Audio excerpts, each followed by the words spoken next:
Well, good morning. My name is Willie Lawson, and this is the Morning Report. The Morning Report is a production of fightbackmedia.com, fightbackmedia.com, fightbackmedia.com, and fightbackmediatv.com. Trust that you are well.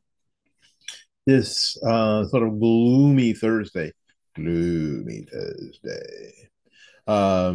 in West Central Florida, 58 degrees outside and cloudy. We don't like it. I don't like it anyway. I like for it to be warm outside and the sun shining and all that stuff, but we don't have that this morning. Hopefully a little later. Well, no, they say it's only going to get to be about 67, and we're going to expect rain later. Not what I would have liked. Here's something else that I'd not have liked. Then I wish were different. Special Counsel Jack Smith has been making plenty of requests in his case against former president and potentially future president Donald Trump when it comes to his actions on and leading up to January 6th, 2021. This time, Smith is asking the district court to restrict what Trump's legal team can tell a jury in the March 4th trial. Okay. This includes a request to prevent Trump from telling the jury he is being prosecuted by the DOJ in coordination with President Biden, as well as suggestions by Trump of undercover agents fomenting violence at the Capitol riots and of foreign influence in the 2020 election. Now, didn't they impeach Trump for foreign influence in the 2016 election? Okay.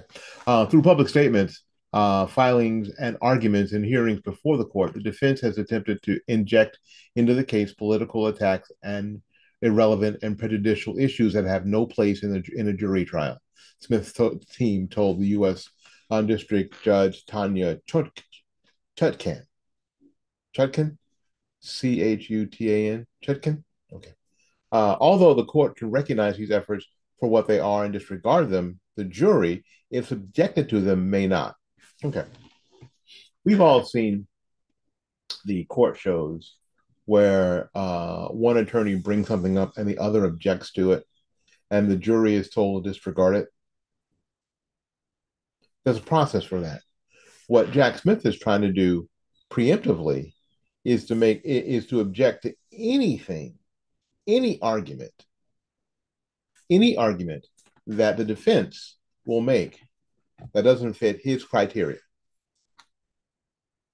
Huh?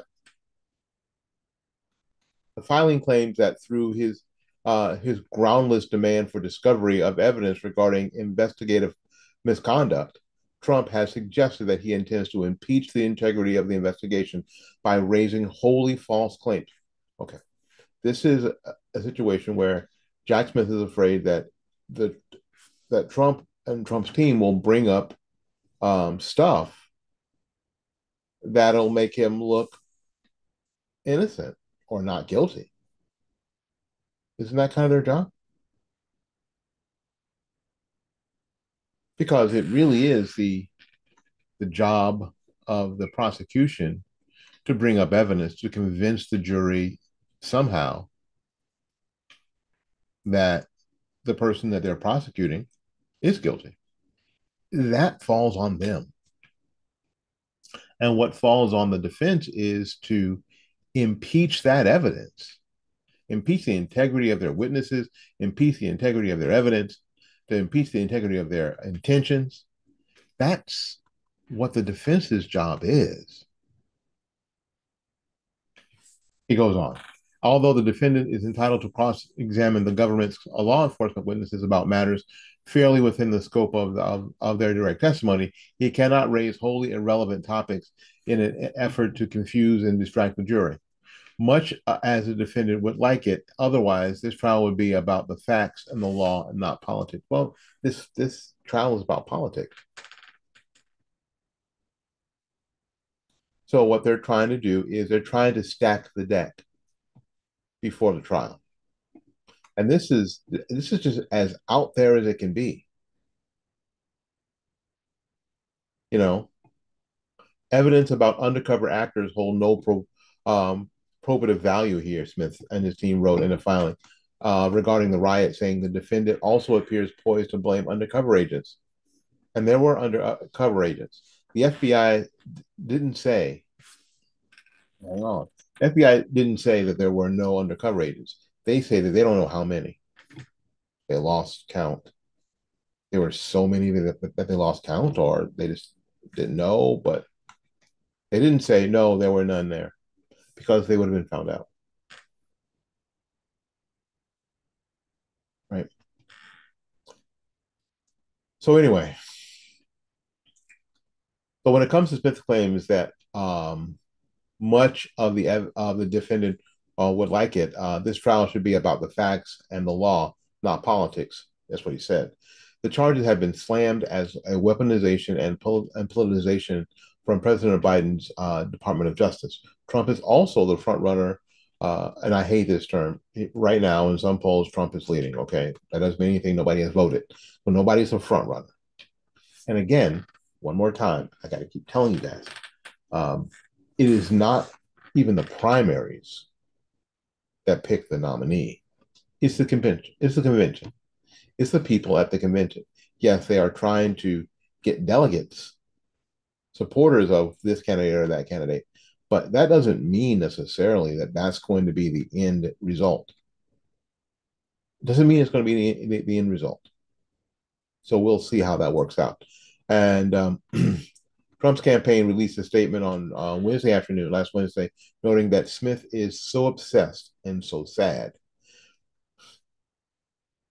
Anyway, it says, crooked Joe Biden's errand boy, deranged Jack Smith, is so obsessed with attacking President Trump and interfering with the 2024 presidential election, and is so sad that the Supreme Court just unanimously rejected his desperate attempt to rush this witch hunt.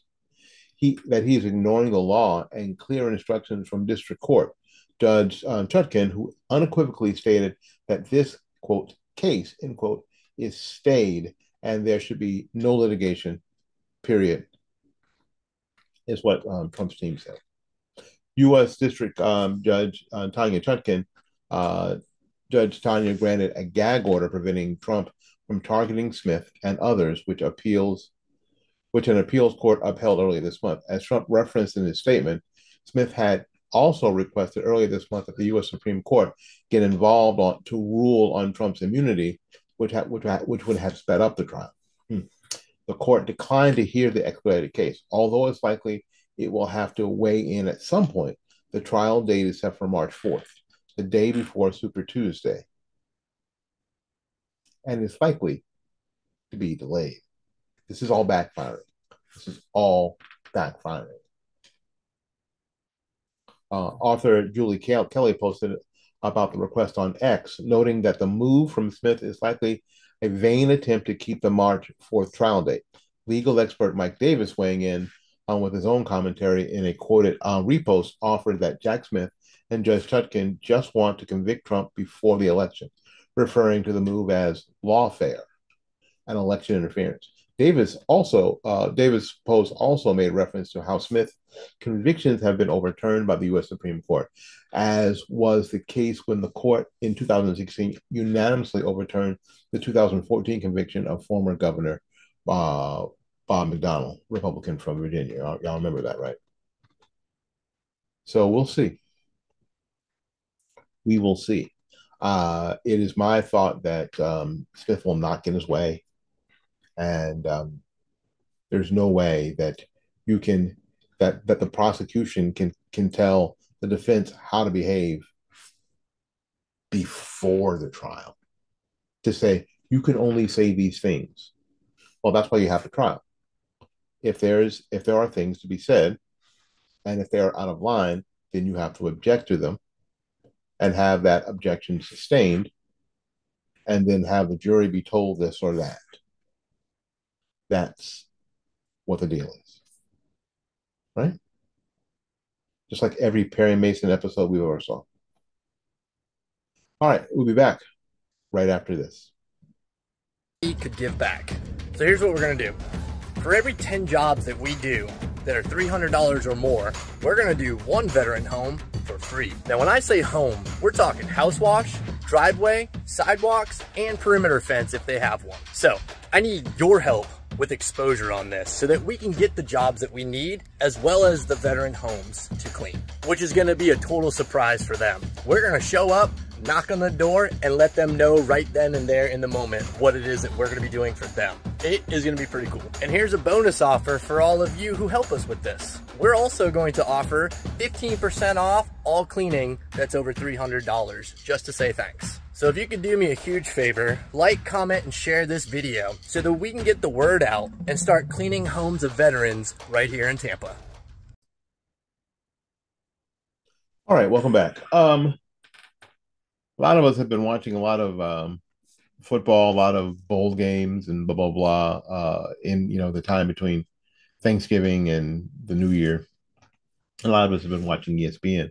Here's a story that basically, again, reminds you, all of us, who CNN is, what CNN is, or ESPN. I'm sorry, ESPN is. Uh, not that any of us would be surprised by this, but we should be at least aware. Former ESPN anchor Sage Steele, remember her, said in an interview this week that her former employer demanded that she stop speaking about Will Thomas, the male swimmer who identifies as transgender, and competed against women at the University of Pennsylvania. Thomas won races and robbed women's opportunities.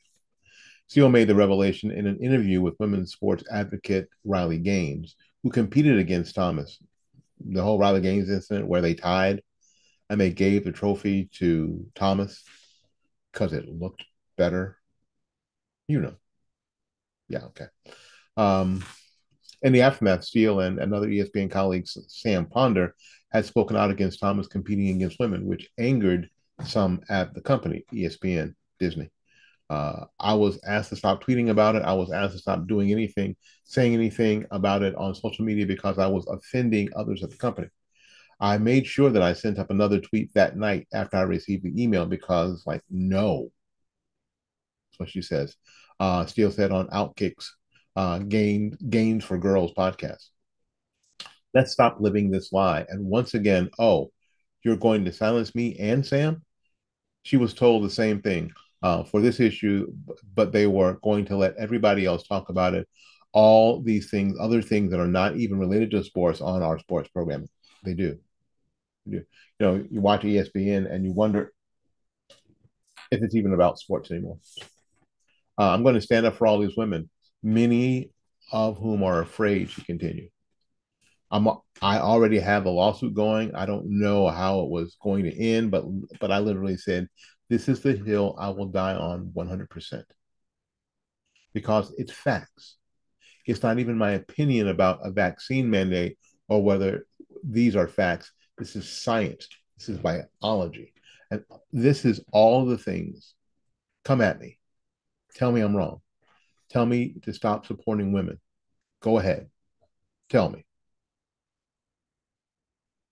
We previously covered how a woman named Paula Scanlon, remember, was teammates with Thomas. Shared how the girls were forced. We did this story here. Were forced to share a locker room with them. Here's what Scanlon says. The locker room was uncomfortable. I did notice a few girls. There were a few bathroom stalls in the bathroom, and I did notice some girls changing in the bathroom stalls for practice, which I'd never really seen that before, Scanlon said. For me personally, the biggest thing was when you're changing, there are all these people talking in the background and all these women's voices, and all of a sudden you hear a man's voice. It was also, I'd always kind of jump a little bit. In addition, Scanlon detailed how school staffers tried to scare the girls into being silent. There was something going on in that athletic department. They wanted to keep us quiet. And I was like, this is getting scary, Scanlon explained. She said that the girls were told in a meeting, without Thomas present, without Will present, do not talk to the media. You will regret it. Wow. Another thing they said, Leah swimming is non-negotiable. And then they provided us with counseling services to help us be okay with Leah swimming. That's insane. She said, Scanlon said she was petrified. Wow.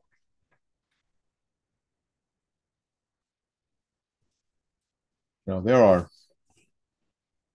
many people who are predicting that 2024 is going to be worse. I'm going to believe for the best that we're coming out of this dark tunnel, and it's dark. That we are all coming out of this dark tunnel. That we are going to see the light sooner than later.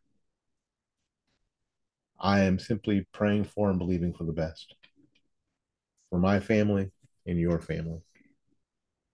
My name is Willie Lawson. This has been the Morning Report. This will probably be the last Morning Report of 2023, and we will see you again in the new year. And until we see you again, go out there and learn something, love somebody, and for goodness sakes, y'all take care of yourself. We will see you when we see you. Bye bye now.